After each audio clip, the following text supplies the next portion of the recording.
IBN 7 हौसला है।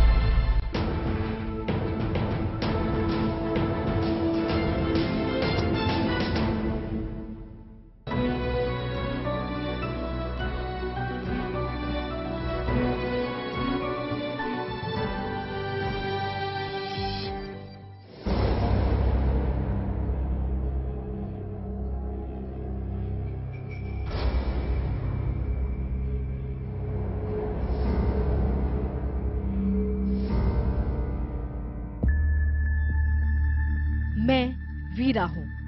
मुझे आप अच्छी तरह से जानते हैं। मैं वही लड़की हूँ जो बलात्कार का शिकार होने के बाद भी चुप नहीं बैठी। मैं वही लड़की हूँ जिसने बलात्कारी की कार की तस्वीर भेजी, चुप बैठने के बजाय जिसने मुजरिम को सजा दिलाने के लिए पुलिस में शिकायत दर्ज कराई। मैं दिल्ली की वीरा हूँ जिसे शर्मसार कर देने वाला हादसा डरा नहीं पाया। वैसे मैं कोई भी हो सकती हूँ। मैं आपके घर के बगल में रहने वाली वो लड़की भी हो सकती हूँ। आपके घर या दफ्तर में काम करने वाली खुददार लड़की भी हो सकती हूँ। बेरहम दुनिया से अनजान आपकी बेटी, बहन या बहू भी हो सकती हूँ, जो अपने पैरों पर खड़े होने के लिए घर की दहलीज के बाहर कदम रखती है। जी हाँ, मैं वीरा हूँ। मैं कोई भी हो सकती हूँ, लेकिन फिलहाल वो वीरा हूँ जिसके साथ हुई हैवानियत ने मेरे भारत को दहला दिया है।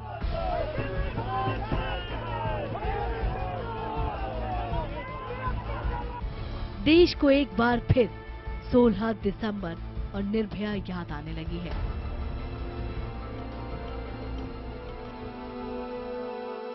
जी हाँ, कुछ लोग कह रहे हैं कि मैं एक और निर्भया हूँ।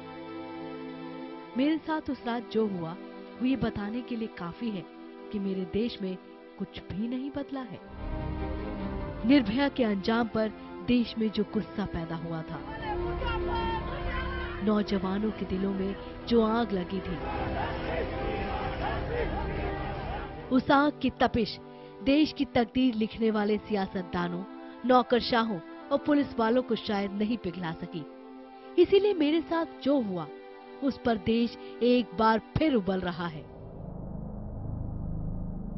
जो हुआ वो बहुत ज़्यादा गलत हुआ। ऐसा होना नहीं चाहिए। इससे और तो कुछ नहीं कि वुमेन जब पीछे हटेंगे कि हमें मतलब रात को नहीं करनी जॉब, एंड ये एक तरह से ड्रॉबैक है हमारी वुमेन्स का जॉब करने का। मतलब जो व्यूज आएंगे वो पीछे जाएंगे। ये तो this is yet another case. ये तो फिर सामने आ गया। एंड हर साल 16 दिसंबर लास्ट टू लास्ट ईयर, अब अगेन सेम दिसंबर टाइम फिर एक नई हिस्ट्री क्रिएट होगी। And actually we are not doing anything. Fast track courts है, सब कुछ है, but we are actually not safe. मैं आपके बीच में से एक ही हूँ। मेरी उम्र 27 साल की है। मैं लंदन से पढ़कर आई थी। मैं चाहती तो विदेश में कहीं भी नौकरी कर सकती थी, लेकिन मैंने उस दिल्ली में नौकरी करने का फैसला किया जहां मेरी परवरिश हुई है। मैं इस देश की वो बेटी हूँ जो अपने हौसले, मेहनत और अक्लमंदी से नए हिंदुस्तान के लिए कुछ करने की हसरत रखती थी। अगर मैं ऐसा सोचती थी तो आप ही बताइए कि क्या मैं गलत थी? अगर मेरी ही जैसी सोच निर्भया रखती थी तो क्या वो गलत थी? देश की तकदीर लिखने वालों की खोखली बातों से मैं तंग आ चुकी हूँ। This is not a question of law. When the incident has taken place, the police has taken a prompt action. But the question is why this kind of incidents are happening. That's why we have to look from the social angle also. The law has to be strict. जल्दी से जल्दी fast track court में ले जाके इसको सजा सुनाई जाए ताकि पीड़िता को न्याय मिल सके। आप बताइए, ये ड्राइवर रेप केस में 7 महीने बंद था कुछ साल पहले, और उसका बगैर वेरिफिकेशन करके उनको लगा लिया। तो ये लोग समझते क्या है अपने को? नकारा सिस्टम साबित होता है और सजा बेटियों को मिलती है। आप ही बताइए, क्या वो सारी बेटियां गलत हैं जो घर से बाहर निकलकर देश की तरक्की के लिए कुछ करना चाहती हैं? खुददारी के साथ समाज में सिर उठाकर जीना चाहती हैं? क्या निर्भया जैसी हर लड़की का उसके घर के बाहर कोई भेड़िया इंतजार कर रहा है? अगर ये सच नहीं है तो निर्भया के साथ बलात्कार क्यों हुआ? मैं आपकी वीरा, खुद मेरे साथ वो सब क्यों हुआ? जो किसी के लिए भी जिंदगी भर का अभिशाप बन जाता है। मैंने गुड़गांव में एक एमएनसी में नौकरी कर ली थी। उस रात मैं बहुत खुश थी। मैं अपने दोस्तों के साथ पार्टी में थी। इस बीच मैंने उबर कंपनी की टैक्सी बुक कराई थी, ये सोचकर कि जो company safest ride on road यानी सड़क पर सबसे सुरक्षित सफर का भरोसा देती है, उस टैक्सी से मैं सुरक्षित घर पहुंच सकूं। लेकिन मेरी ये सोच सिर्फ और सिर्फ छलावा साबित हुई। मुझे क्या पता था कि एक बहुत बड़ा हादसा मेरा इंतजार कर रहा है। और महिलाओं को काम करने से नहीं रोका जा सकता। उनको रात में भी काम करना होगा, उनको दिन में भी काम करना होगा। इसलिए सुरक्षा के साथ एटीट्यूड का चेंज करने की व्यवस्था भी करनी पड़ेगी और समाज को इसके प्रति बहुत सख्त होना पड़ेगा।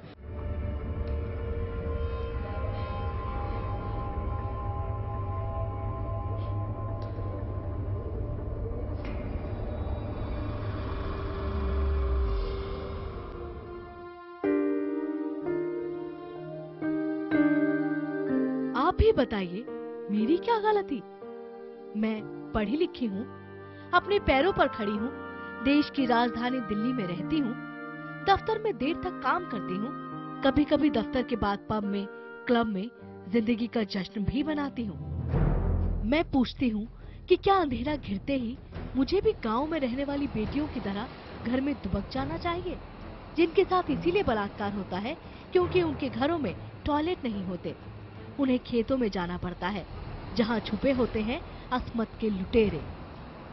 शायद आप कहेंगे कि दिल्ली में किस बात का डर, लेकिन आप ही बताइए कि दिल्ली में उबर टैक्सी चलाने वाला ये शख्स भी खेतों में छुपे भेड़ियों की तरह ही नहीं है। फर्क सिर्फ इतना है कि ये गांव नहीं, दिल्ली जैसे शहर में था। गौर से पहचान लीजिए मेरे इस मुजरिम को। इसका नाम है शिव कुमार यादव। उम्र है 32 साल। 28 साल की महिला का पति है ये। 2 बेटियों और 1 बेटे का पिता। मेरे लिए शक की कोई गुंजाइश नहीं थी। मेरा ये मुजरिम शहरी तौर तरीके वाला है। वो मशहूर अमेरिकी कंपनी उबर की टैक्सी चला रहा था। वो टैक्सी सेवा जिसका दावा है कि उसके ड्राइवरों की पूरी जांच पड़ताल होती है। वो टैक्सी सेवा जिसका दावा है कि उसकी टैक्सियों में कार की लोकेशन पता करने के लिए जीपीएस होता है। इसीलिए तो महंगी टैक्सी सेवा होने के बावजूद मैंने उबर टैक्सी के कॉल सेंटर को फोन किया था। वो दिन था शुक्रवार, तारीख 5 दिसंबर 2014।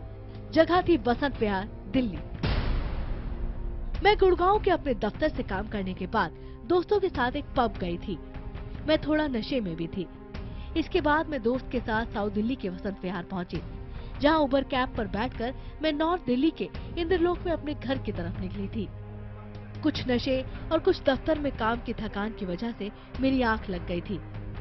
जब आंख खुली तो शराफत का चोला ओढ़े हुए ये भेड़िया मुझसे छेड़छाड़ कर रहा था।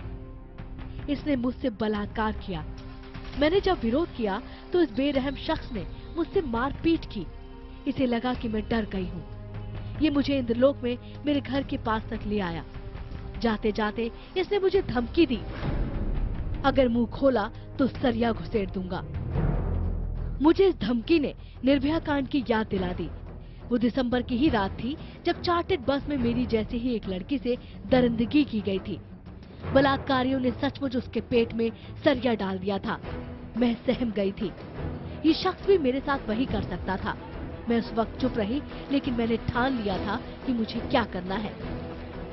जिसने अपना मानसिक संतुलन उस पीड़ा के बावजूद नहीं खोया और अपने फोन के कैमरा से उस नंबर प्लेट की तस्वीर खींचकर 1:25 सुबह में पुलिस को कार्रवाई करने के लिए आदेश किया और पुलिस ने तुरंत कार्रवाई की। तो दोनों को आपको धन्यवाद देना होगा, पीड़िता के मानसिक संतुलन को जिन्होंने इतनी बहादुरी दिखाई और अपने आगे आकर इस मामले को दर्ज कराया, और साथ में पुलिस को जिसने उसको फॉलो करके कुछ घंटे में उस आदमी को पकड़ा।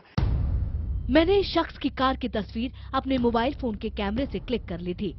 अपने साथ हुए इस हादसे की जानकारी अपने दोस्त को देने के लिए मैंने कार की तस्वीर अपने लास्ट डायल नंबर पर भेज दी। लेकिन इस हैवान ने मुझे डराने के लिए मेरे फोन से अपना नंबर डायल किया था।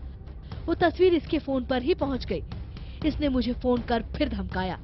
मैं डरी हुई थी, लेकिन मैं पुलिस तक पहुंच गई और इसके बाद दिल्ली में अफरा तफरी मच गई। जिम्मेदारी एक दूसरे पर डालने, संवेदनशील मुद्दे पर सियासत करने और बलि का बकरा तलाशने के लिए एक बार फिर निर्भया कांड दोहराया जाने लगा। लेकिन मेरा सवाल अपनी जगह पर कायम है। मैं वीरा, मेरी क्या गलती?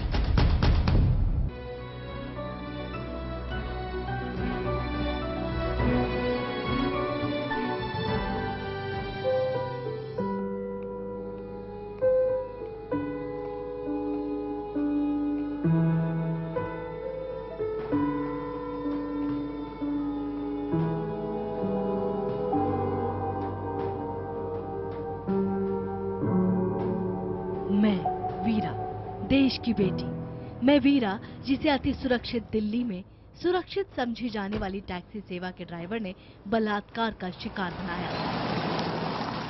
मेरा मामला 16 दिसंबर के निर्भया कांड से अलग नहीं है। दिसंबर की उस रात को निर्भया से दरिंदगी करने वालों ने उसकी जान ले ली थी। इस टैक्सी ड्राइवर ने भी कोई कसर नहीं छोड़ी थी। इसने मुझे धमकी दी थी कि अगर मुंह खोला तो सरिया घुसेड़ दूंगा। लेकिन मैं डरी नहीं। मैंने मुंह खोला और मेरा इरादा पक्का है। मैं अपने साथ हुई हैवानियत की सजा इस शख्स को जरूर दिलाऊंगी, ताकि देश में फिर कोई निर्भया ना हो, ताकि फिर कोई वीरा मेरी तरह आपको अपनी कहानी सुनाने के लिए मजबूर ना हो। इस शख्स के खिलाफ दिल्ली के सराय रोहिल्ला पुलिस स्टेशन में आईपीसी की धारा 376 यानी बलात्कार, धारा 323 यानी शारीरिक चोट पहुंचाना, धारा 506 यानी धमकाने के लिए मामला दर्ज हुआ है। कैब ड्राइवर शिव कुमार यादव की कार यूपी के मथुरा से बरामद की गई। बाद में उसे भी वहीं से गिरफ्तार कर लिया गया। 30,000 अदालत ने उसे 11 तारीख तक के लिए पुलिस रिमांड में भेज दिया है, ताकि उसे सजा दिलाने के लिए सबूत जुटाए जा सकें। लेकिन जिस तरह से इस मामले में जिम्मेदारी एक दूसरे के सिर पर मरने का खेल शुरू हुआ है, उससे मैं हैरान हूँ। सर, ऐसे ही मामले में, पुराने मामले में ये जेल जा चुका है, तो क्या उबेर कंपनी को इसकी जानकारी थी? उन्होंने वेरीफाई किया था इन चीज़ों को? देखिए, ऐसा है कि डेफिनेटली उन्होंने नहीं किया, इसीलिए अगर वो करते तो इस व्यक्ति को जो है कोई भी आदमी जो है फिर ड्राइवर की तरह इस्तेमाल ना करता। ये दिल्ली पुलिस, मैंने अक्सर इसकी जिप्सियों, थानों में और इसके बैरिकेड्स पर लिखा देखा है, दिल्ली पुलिस आपके लिए, आपके साथ सदैव। वही दिल्ली पुलिस ऐसे जता रही है जैसे कि सारी गलती कैब सर्विस की है। खबरों से मुझे पता चला कि स्मार्टफोन ऐप के जरिए चलने वाली उबर पर पाबंदी लगा दी गई है। उबर ने शिव कुमार यादव का वेरिफिकेशन नहीं कराया था। उसकी कार में जीपीएस भी नहीं लगा था। लापरवाही के बाद उबर जांच में मदद कर रही है। खबरों में उबर के सीईओ का जो बयान आया है, मुझे लगता है वो दिल्ली पुलिस पर भी सवाल है। उबर के सीईओ ट्रैविस कैलनिक ने कहा वो सरकार के साथ मिलकर बैकग्राउंड जांच के तरीके स्थापित करेंगे, जो फिलहाल सरकार के कमर्शियल ट्रांसपोर्ट लाइसेंस सिस्टम में मौजूद नहीं है। खबरों से पता चला कि शिव कुमार यादव का लाइसेंस शेख सराय अथॉरिटी से बना था। सवाल ये है कि तब शिव कुमार का बैकग्राउंड क्यों नहीं जांचा गया? क्योंकि खबरों में तो मैं ये भी पढ़ रही हूँ कि शिव कुमार यादव 2011 में भी यौन हमले के एक मामले में 7 महीने के लिए तिहाड़ गया था। यही नहीं, यादव जो मोबाइल इस्तेमाल कर रहा था, वो भी उसने फर्जी दस्तावेज पर लिया था। आज ये मामला सामने आया है कि उसने पहले भी 1.5 साल पहले भी एक इसी तरह का दुष्कर्म किया है। मैं सोचती हूँ एक तो ऐसे लोगों पे पुलिस को निगरानी रखनी चाहिए जिनको जमानत हो जाती है, और दूसरे ये जो हार्डकोर क्रिमिनल्स हैं, इन पे कोर्ट को भी जो फैसला देते हैं, बड़ी जल्दी जमानत इनको दे देते हैं, उस पे कोर्ट को भी बहुत सेंसिटिव होना पड़ेगा। Delhi national capital region directly आता है आपके होम मिनिस्ट्री के तहत। ये सब सिफारिशों के बावजूद, आश्वासनों के बावजूद, ये क्यों लगातार ये चल रहा है कि उल्टा इसके ऊपर अंकुश लगाने की जगह इस तरीके के अपराधें बढ़ते हुए नजर आ रही है। मैं दुखी हूँ कि निर्भया से लेकर वीरा तक नेता और पार्टियां सिर्फ सत्ताधारी पार्टी को कोसती रहती हैं। लेकिन सवाल ये है कि वो सत्ता में होती हैं तो क्या करती हैं?